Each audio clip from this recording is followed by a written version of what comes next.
They say family is where the heart is, but for me, it always felt like a maze of unspoken rules and quiet disappointments.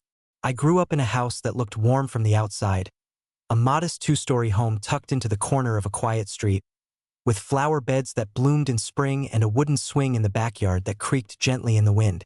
But inside, the air was thick with things left unsaid, like dust in corners no one dared to sweep.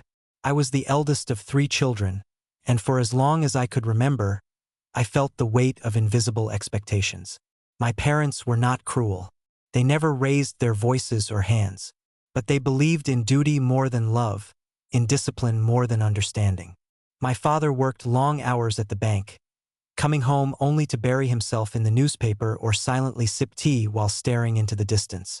My mother was meticulous, keeping the house spotless, the meals perfectly timed, and her emotions neatly folded away like the laundry she did every morning. It might seem strange, but what I remember most from my childhood is the quiet. Not the peaceful kind, but the tense, fragile silence that follows after someone says too much and regrets it.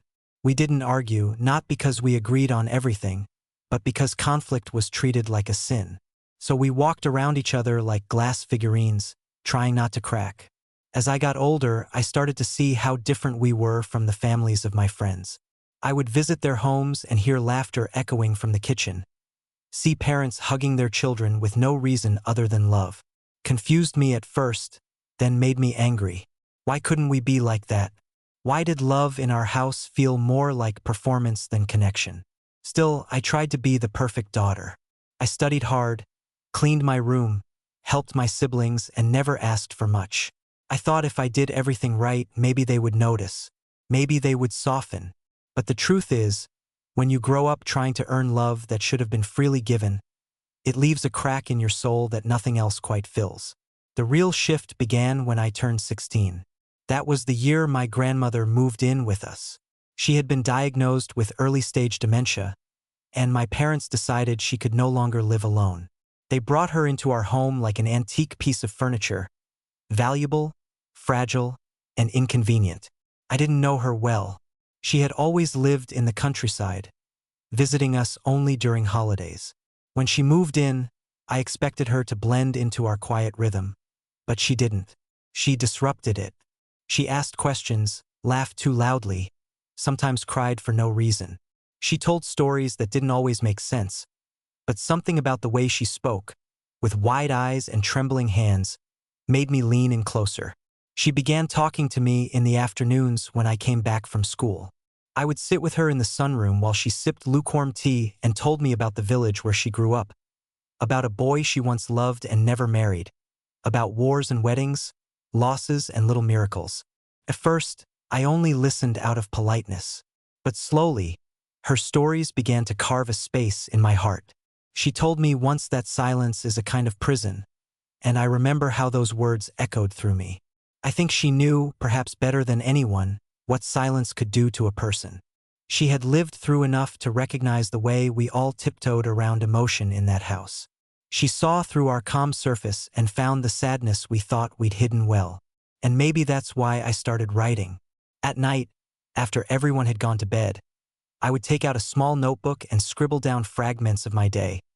Moments I couldn't explain aloud, feelings I didn't know how to name. I wrote about my grandmother's stories, about the way her eyes lit up when she remembered something, about the hollow space I felt every time I tried to talk to my mother and got only silence in return. I didn't show anyone what I wrote. It was my secret way of breaking the silence, my rebellion in ink. But one day everything changed. I came home from school and walked into the kitchen to find my notebook open on the table. My mother was standing beside it, her expression unreadable. I froze. My heart thudded in my chest like it was trying to escape. She didn't say a word. She just turned the pages slowly, then closed the book and walked away. That night, no one spoke at dinner. My grandmother watched me with soft eyes, but she said nothing. I wanted to ask why my mother had read it, what she thought, whether she was angry or hurt. But I couldn't find the words, and she didn't offer any. The silence returned, colder this time, heavier. But here's the thing. Once you start telling your story, even in secret, it's hard to go back. something inside you changes. You realize that your voice matters, that the truth deserves to be heard, even if it trembles. And maybe, just maybe, that was the beginning of everything unraveling. In the days that followed, I couldn't shake the feeling that something had shifted. It was subtle at first, like the temperature in a room dropping just a few degrees, barely noticeable but undeniable. My mother carried on as though nothing had happened, preparing meals with the same mechanical grace, folding clothes into perfect rectangles, speaking only when necessary. But I felt her watching me more closely now, as if she were trying to read me without asking questions. I kept writing, couldn't stop. If anything, the discovery of my notebook made me more determined. I started hiding it in new places, slipping it between textbooks or tucking it into the lining of my old backpack. Each night, the words poured out of me faster, more urgent. I no longer cared whether I was writing well. I just needed to get it all out. The confusion, the longing, the anger, the fragments of memory that didn't make sense until I saw them on paper. My grandmother noticed the change in me. She didn't ask what had happened, but she began sitting a little closer during our afternoon conversations. Sometimes she would reach for my hand, her skin thin and cool, and just hold it for a moment without speaking. I think she understood the storm that was starting to brew beneath my calm surface. One afternoon, as I came home from school, I saw her in the garden. She was kneeling beside the roses, her hands covered in dirt, humming softly to herself. She looked peaceful in a way that made my chest ache. I stood there watching her for a while before she turned and looked at me, her smile tired but warm. That moment, brief as it was, stayed with me for days. A week later, I came home to find the house quieter than usual. My siblings were at a friend's house, and my father had stayed late at work.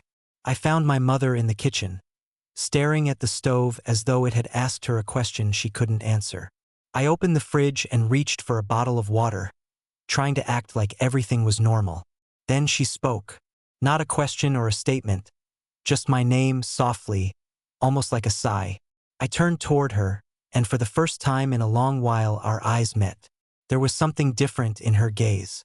Not anger, not disappointment, but something more fragile. Maybe fear, maybe regret. She told me she had read the notebook cover to cover, that she hadn't meant to, not at first. But once she started, she couldn't stop. She said she hadn't realized how much I had been carrying. And then she apologized. Not with a grand speech or tears, just a few quiet words that barely made it past her lips. But I heard them, and I believed them. For a while, we just stood there in that small kitchen, two women surrounded by the sound of the refrigerator humming and the ticking of the wall clock. And for the first time in years, the silence between us didn't feel heavy. It felt open. That night, I found my grandmother in the sunroom, looking through an old photo album. I sat beside her, and we flipped through the pages together. Pictures of people I barely remembered, of weddings and picnics, of smiles frozen in time. She pointed to a photo of herself as a young woman, standing beside a man I had never seen before. She told me he was the one who got away. Her voice was distant, almost dreamy, but there was no bitterness in it, only acceptance.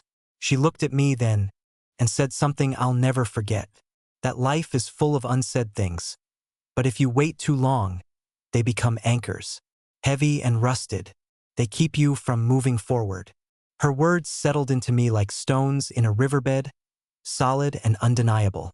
Over the next few days, something began to change in our house.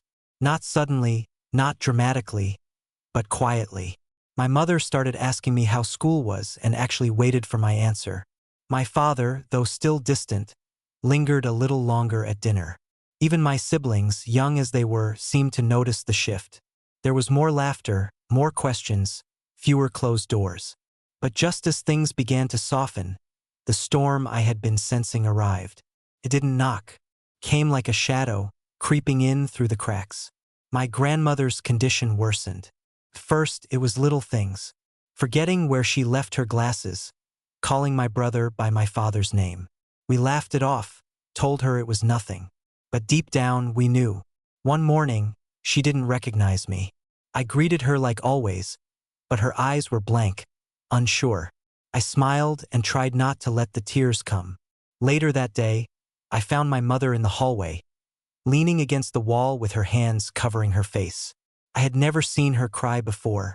Have you ever felt the ground shifting beneath your feet, knowing you can't stop it, only brace yourself for the fall? In the next part, I'll tell you what happened when we realized how little time we had left with her, and how that changed everything once again. Grief has a strange way of entering a home. It doesn't always arrive with a scream or the sound of breaking glass. Sometimes it slips in softly, like evening light stretching across a wooden floor. That's how it felt with my grandmother. She was still there, still breathing, still humming to herself on good days. But something in her had already begun to slip away. We tried to hold on. My mother rearranged her schedule to stay home more often.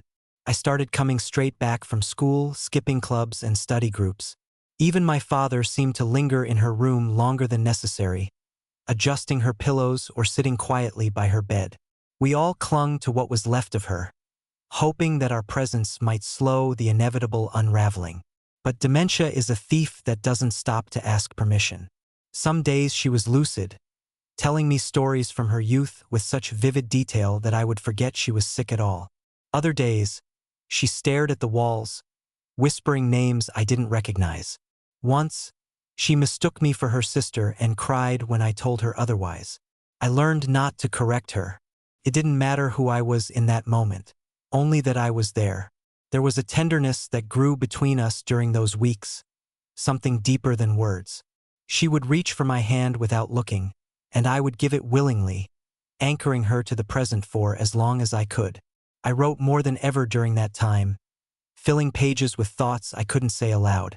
The notebook had become my sanctuary, the only place where I could be honest without fear. One evening, while I was reading beside her bed, she turned to me and smiled, her eyes clearer than they had been in days.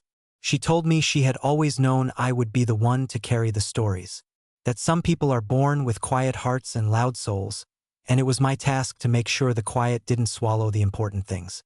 The next morning, she didn't wake up. There was no drama, no last words, no warning. Just stillness. My mother found her and called us in. I remember the silence in the room, thick and final. We stood around her, not knowing what to do. My father placed a hand on her shoulder. My mother sat on the edge of the bed and closed her eyes. I felt like I had been hollowed out. The days that followed were a blur of visitors, casseroles, and whispered condolences. People I barely knew came to offer comfort, their words bouncing off the numbness that had settled inside me. I kept waiting for the moment I would break down, but it didn't come. Instead, I felt strangely calm, as if I had been preparing for this all along. After the funeral, the house felt too big. Her absence was loud. The sunroom where we used to sit was now just a room filled with shadows and empty chairs. My mother busied herself with cleaning and sorting through my grandmother's things. One day, I found her holding a shawl and crying into the fabric. I didn't say anything. I just sat beside her, and for a long time we said nothing together. It was during this time that I noticed something else. My mother had started reading. I would find books by her bedside, on the kitchen table, even in the laundry room. Novels, poetry, memoirs. She had never been much of a reader before. I asked her about it once, and she said she was trying to understand things better. Herself, maybe, or me. Then something unexpected happened. One evening, she knocked on my door and handed me a notebook. Not mine, but hers. She said it was just thoughts, nothing important. I read it that night, cover to cover. In it, she wrote about her childhood, her fears, the things she wished she had said to her own mother. It was raw, beautiful, and utterly human. For the first time, I saw her not just as my mother, but as a woman carrying her own invisible burdens. Something shifted in me that night. I realized that grief doesn't only take, it gives, too. It gave me my mother, in a way I had never known her before.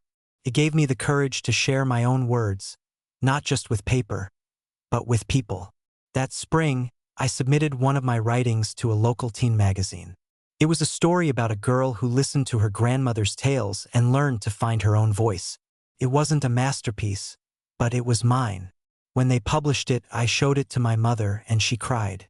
Not out of sadness this time, but pride. Have you ever discovered something beautiful in the middle of something painful? Sometimes, the things that break us open are the same ones that let the light in.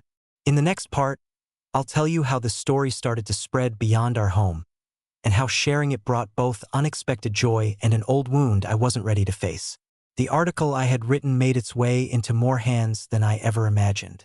What started as a private attempt to capture my grief became something others related to.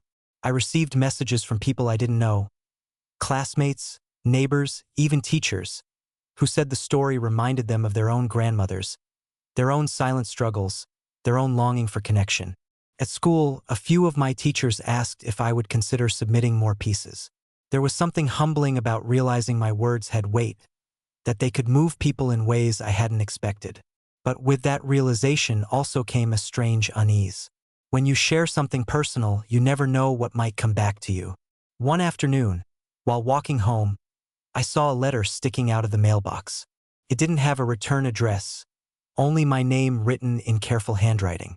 Inside was a folded piece of paper and an old photograph. The picture showed a woman who looked like a younger version of my grandmother, standing beside a man with sharp eyes and a crooked smile. The note was brief. It said he was my grandmother's first love, and that he was also my grandfather. I stared at the letter for a long time. My grandfather? The man in the stories who had never existed in our family photos? My parents had never talked about him. I knew he wasn't part of their lives, but I had assumed it was because he had died young or left without a trace. Now, this stranger, this man in the photograph, had a name and a connection I wasn't prepared to face. I showed the letter to my mother. She read it silently, then placed it on the table and walked away. That night, she didn't come to dinner. My father said nothing, as if the air had thickened again and he was waiting for it to settle. The next day, my mother took me aside and told me everything. She said that the man in the photo had been a part of her childhood, but not in the way a father should have been. He had left when she was very young, disappearing into another life with another family. My grandmother, heartbroken and proud, had chosen never to speak of him again. She raised my mother alone, refusing to let the absence define her. It all made sense then. The stories my grandmother told, the way she held onto memories like they were treasures, even the way she looked at me sometimes, like I was holding pieces of a puzzle she could never finish. I felt a strange mix of emotions: curiosity, sadness, anger, and something else, something quieter. The sense that a door had been opened into a part of my history I never knew existed. I began to write about it, not for anyone else, just for me. I wrote about the silence, about the things we inherit without understanding, about the invisible threads that bind us to people we've never met. My story was published again, this time by a regional magazine. They titled it "The Ghost in the Photograph." And with that came more attention. A local radio host invited me to speak about the story, and after some hesitation, I agreed. I was nervous, but when the microphone turned on and I started speaking, the words came naturally.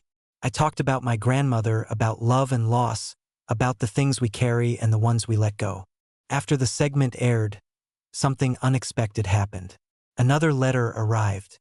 This one had a return address. It was from a woman who claimed to be my mother's half-sister.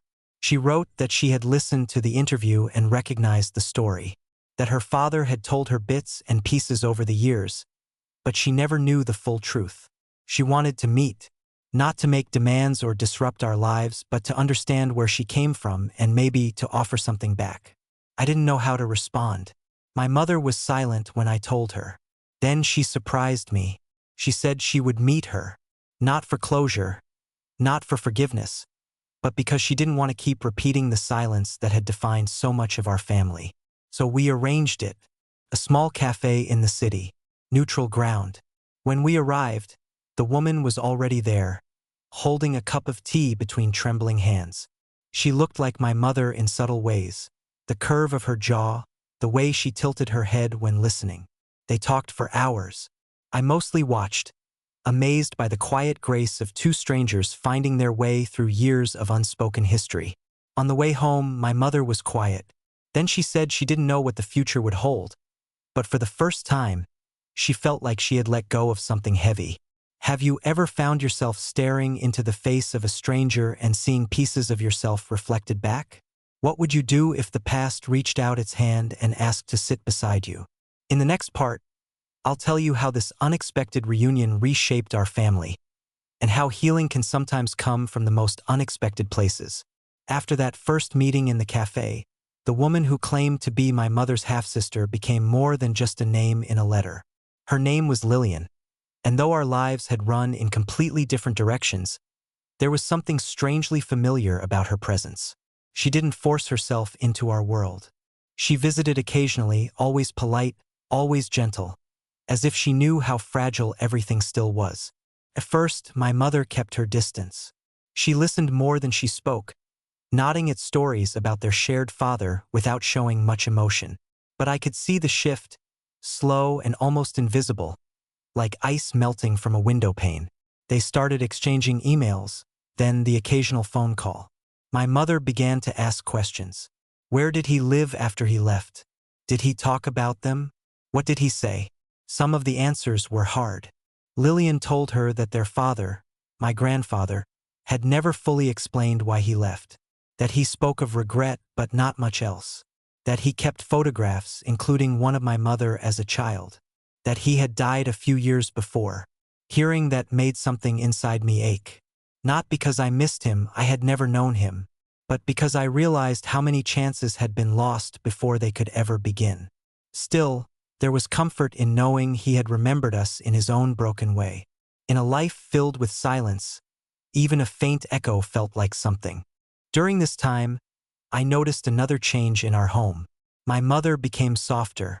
She laughed more often. Sometimes I'd catch her looking through old family albums with a quiet smile. She began telling stories of her childhood I had never heard before.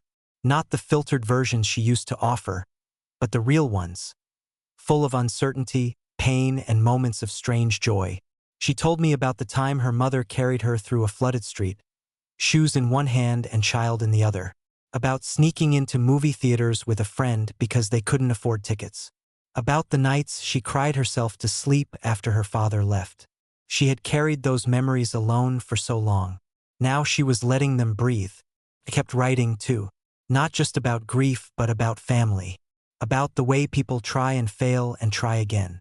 I wrote about forgiveness and what it means to accept the pieces of people instead of waiting for them to be whole.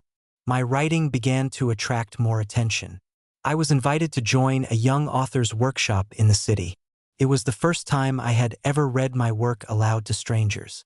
That night, after my reading, a woman approached me. She said my story reminded her of her own daughter, whom she hadn't spoken to in years. She didn't say more, just thanked me and walked away. But I held her words close. I had never considered that what I was writing could help others begin to heal, too. And then came summer. Lillian invited us to her home for a small gathering. Just a few close family members, she said. It would be simple, nothing formal. My mother hesitated, but eventually agreed. We drove up on a warm Saturday morning, the kind where the air smells like grass and possibility. Her house was cozy, filled with books and old photographs and the smell of something sweet baking in the kitchen. There, I met cousins I never knew I had. We shared awkward introductions and polite smiles, but slowly the tension faded. Someone turned on music. Someone else brought out board games. And suddenly, it felt less like strangers trying to be polite and more like people remembering they belonged to something bigger. Later that day, my mother and Lillian sat on the porch, watching the sun go down. I saw them holding hands, not tightly, but in that casual, familiar way people do when they no longer need to fill the silence with words. It wasn't perfect. Nothing about our family ever had been. But it was something new, something tender. On the drive home, my mother looked out the window for a long time. Then she turned to me and said she wished her mother could have seen that day. That maybe, in some way, she had. Have you ever found healing in the most ordinary of moments? Porch, a sunset, a hand held loosely in yours. In the next part, I'll tell you how the past made one more unexpected return, and how what we thought was finished still had more to teach us. Sometimes, When you think a story has ended, life writes a new chapter in ink you never expected. That summer had brought unexpected warmth into our lives, a slow bloom of connection and understanding. But just as things had started to feel whole, something arrived that reminded us how easily the past can return. One morning in early autumn, I received another letter. This one was older looking, with yellowed paper and handwriting that slanted awkwardly. It had been sent to the house weeks earlier but had somehow ended up in a neighbor's mailbox. The return address was unfamiliar. Inside was a single page and another photograph. The page was from a journal, my grandmother's journal. Took me a moment to understand what I was holding. The handwriting was unmistakably hers, neat and deliberate, though the words trembled slightly, as if written during a moment of great emotion. The passage was dated several years before she moved in with us. In it, she wrote about a box she had hidden in the attic of her old home, the one she left behind when she came to live with us. I showed the letter to my mother. She stared at it for a long time before whispering that she remembered the house, remembered the attic. We hadn't been back there since the move. The house had been sold years ago to a young couple. My mother hesitated but eventually agreed to reach out to them. To our surprise, they responded kindly and even invited us to visit. The drive to the old house was strange, like traveling back in time. The new owners had repainted the walls, remodeled the kitchen, and turned the backyard into a vegetable garden. But some things remained: the creaky floorboards, the narrow staircase, the faint scent of lavender my grandmother always loved. The attic was cramped and dusty. Cobwebs clung to the rafters, and the only light came from a small circular window. We searched quietly, brushing away layers of forgotten time, until we found it. A wooden box, worn around the edges, tied shut with a faded blue ribbon. We opened it together. Inside were letters, photographs, and a few small objects wrapped in tissue paper. A broken brooch, a folded scarf, an old passport.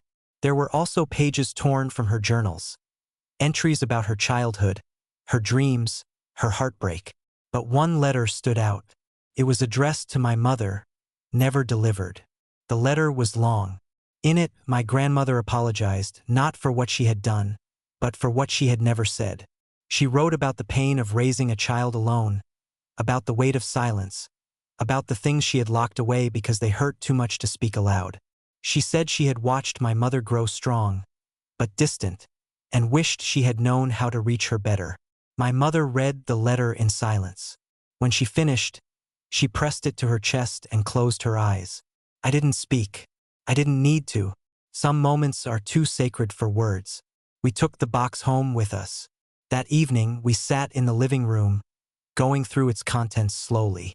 Each item was a key, unlocking memories that had been buried for decades. My mother began to talk again. Not just about her childhood, but about her own fears as a parent, her regrets, her hopes. She said she wished she had asked her mother more questions when she was still alive. I said I thought her mother had given her the answers in the only way she knew how. It's strange how grief can echo across generations, how one person's silence can shape another's voice.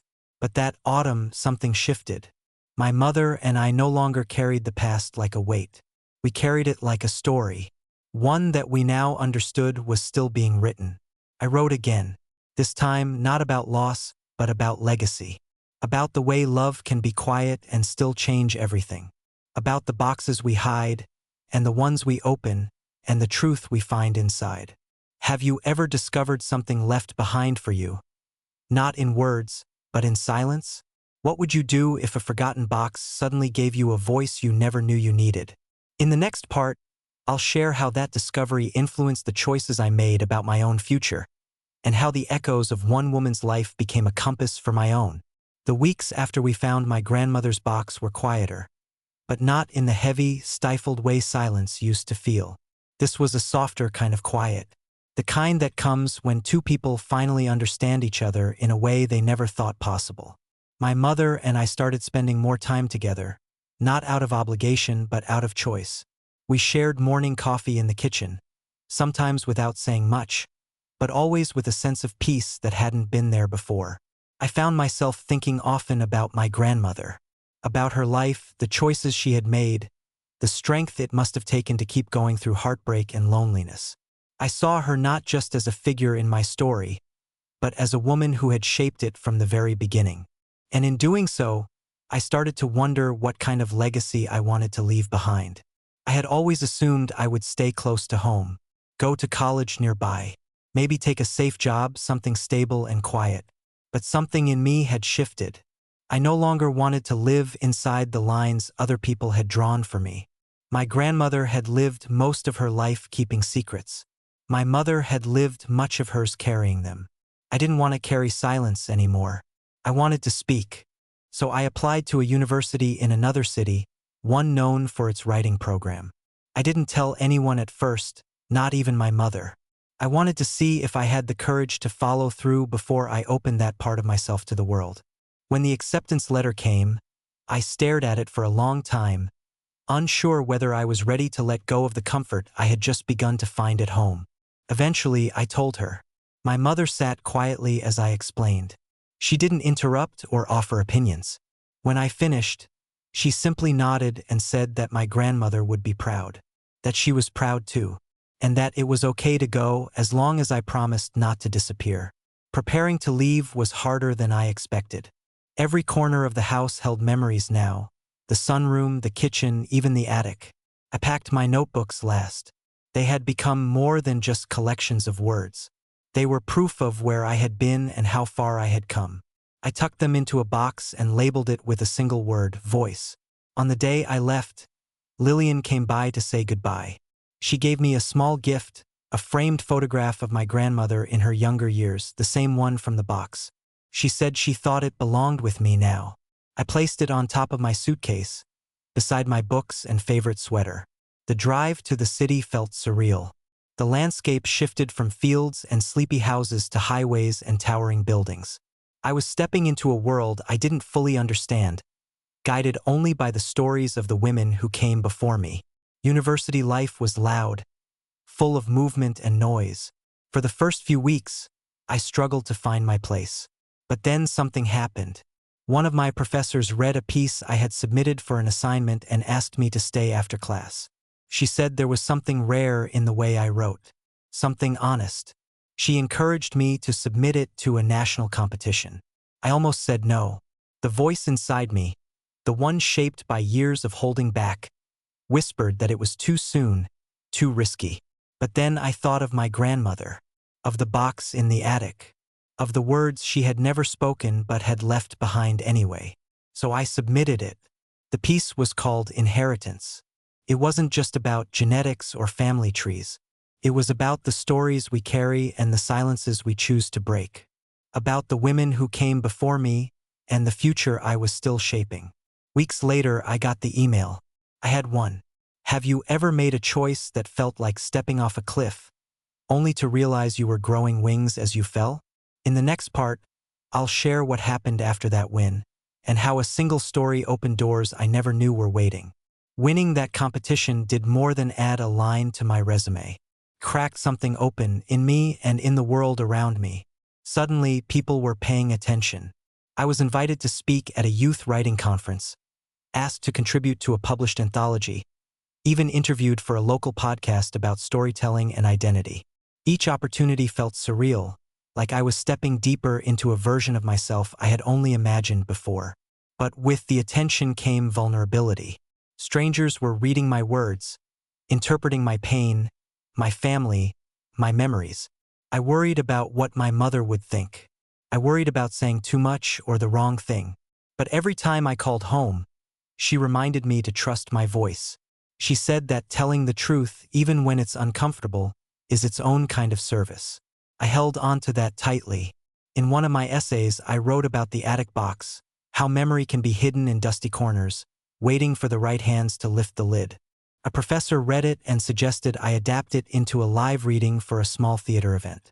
I said yes without fully knowing what I was agreeing to. The idea of standing in front of a crowd and telling my family's story terrified me.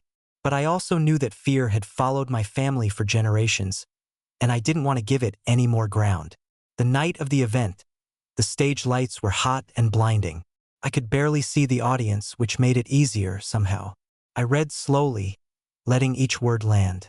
When I finished, there was silence for a few seconds. And then, applause. It wasn't loud or overwhelming, just warm, real. A few people stayed afterward to thank me. One woman said she hadn't spoken to her daughter in years, but was going to call her the next day. That moment stayed with me. Meanwhile, my relationship with my mother evolved into something unexpected. We texted almost daily. Not long, emotional messages, but updates, thoughts, moments. She started sending me old family recipes, asking about my roommates, even recommending books she was reading. There was a quiet pride in her tone, something I hadn't heard before. It made me feel grounded, no matter how far I was from home. One weekend, I took the train back to visit. We sat in the kitchen, the same one where she once read my secret notebook, and laughed about how things had changed. She pulled out an envelope filled with more of my grandmother's old journal entries. She said she had found them in a drawer she had been avoiding for years. Together, we read through them. Some made us cry, others made us laugh. Each one felt like a conversation across time. It occurred to me then how fragile memory is, how it can fade, twist, or hide, but also how it can be preserved, passed down, and even healed. Through words, through presence, through understanding. Later that night, I sat alone in my childhood bedroom and thought about how far we had come. Not just me, but all of us. My grandmother, my mother, even Lillian, who now felt like an aunt I had known forever. The past had stopped haunting us and started guiding us. We hadn't erased the wounds, but we had tended to them. I kept writing, always, even when the days were busy and the deadlines piled up. It was no longer about ambition or validation. It was about remembering, honoring, offering something real to the world. Have you ever done something brave, only to find that the bravest part was continuing afterward? Not the leap itself, but the choice to keep going again and again. In the next part, I'll tell you how that momentum brought me to a place I never thought I'd reach, and how a letter from a stranger almost changed everything. The months that followed were a blur of movement. My days filled with classes, deadlines, and the steady rhythm of life that comes when you begin to find your footing in the world. And yet, no matter how far I went, the thread connecting me to home never loosened. It was stitched into every word I wrote, every choice I made, every time I paused to remember where I came from. I was preparing for my final semester when the letter arrived. It came in a plain envelope, no return address, postmarked from a city I had never visited. The handwriting was shaky, unfamiliar. Inside was a single sheet of paper. The note was brief, just a few lines.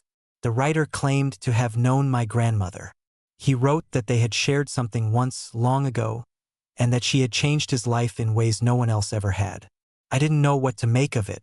He didn't ask for anything, didn't leave a phone number or email, just a story, unfinished. I brought the letter home over the holiday break. My mother read it in silence. When she looked up, her face was unreadable. She said she didn't recognize the name, but there was a flicker in her eyes, the same flicker I saw when she had first met Lillian. A mix of uncertainty and memory knocking at the door. That night, I went through the contents of the attic box again. I found a letter from my grandmother dated around the same time as the one I had just received. It was never sent. In it, she spoke of regret, of decisions she wished she had made differently. She mentioned a man briefly, no name, just a moment in her life she had tucked away. I started writing again, this time a piece about all the people we never fully know, about the parts of ourselves we share, and the ones we hide, even from the people we love most. It was called The Missing Pages. When I submitted it to a well-known literary journal, I didn't expect a reply. But a month later, they accepted it for publication. The editor reached out personally. She said the story had moved her, that it reminded her of her own grandmother, that these stories, quiet, personal, generational, mattered more than people realized. That letter, that story, set off something unexpected. I was invited to speak at a panel on memory and storytelling. There, I met other writers, historians, and researchers. One of them, an archivist, offered to help me trace the man who had written the letter. I hadn't intended to find him, but something in me needed to know.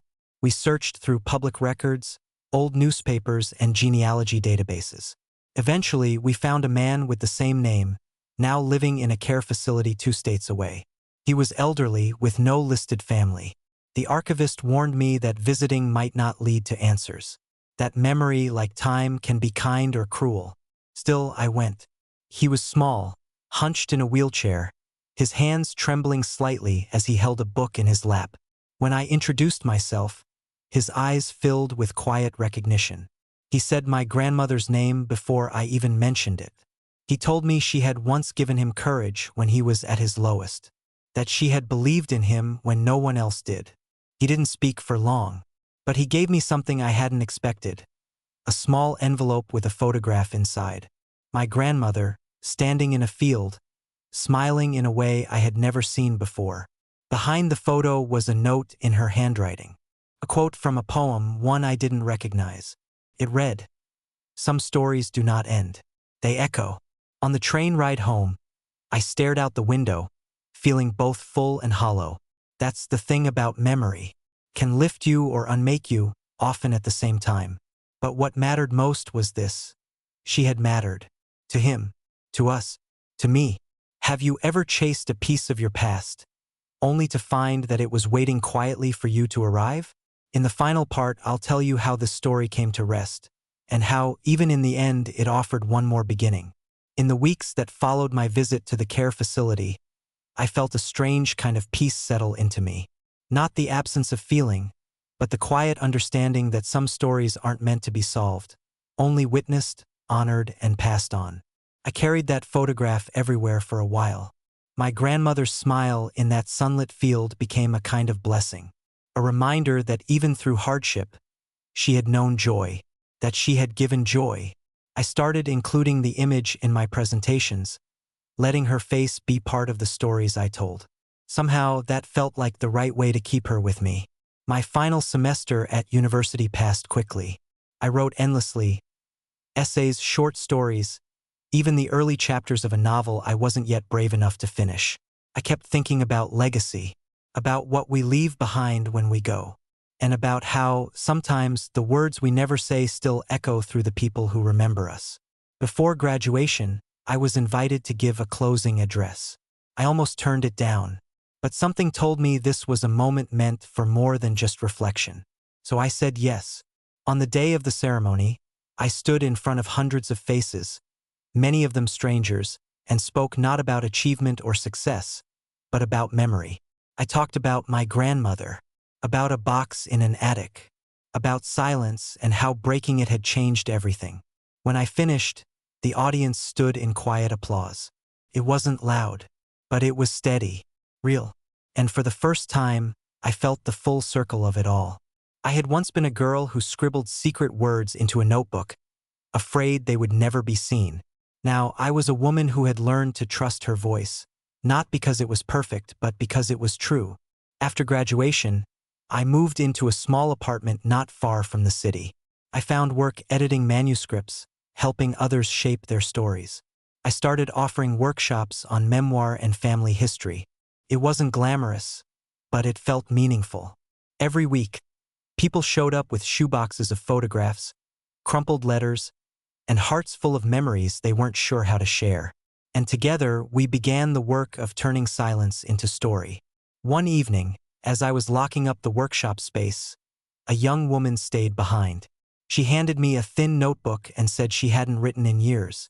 That grief had taken her words. I told her I understood. I really did. She smiled and said, "Then maybe it's time I start again." I watched her walk into the night, notebook in hand, and felt something rise in my chest. The sense that a story had just begun. Back home, I added one more entry to my notebook. Not about grief, not even about family, but about gratitude. For the stories we inherit, for the people who came before us, for the strangers who become family, and for the bravery it takes to write, not knowing who might read it or when or how much it might matter. Sometime later, I returned to the town where it all began. I walked past the old house, now with new curtains in the windows. The swing in the backyard was gone, replaced by a garden of wildflowers. I smiled. Change is not the enemy. It's the evidence that something lived. I visited my grandmother's grave that day. I didn't bring flowers, just a printed copy of my latest piece. I sat beside her and read it aloud, as if she could hear me still. Maybe she could.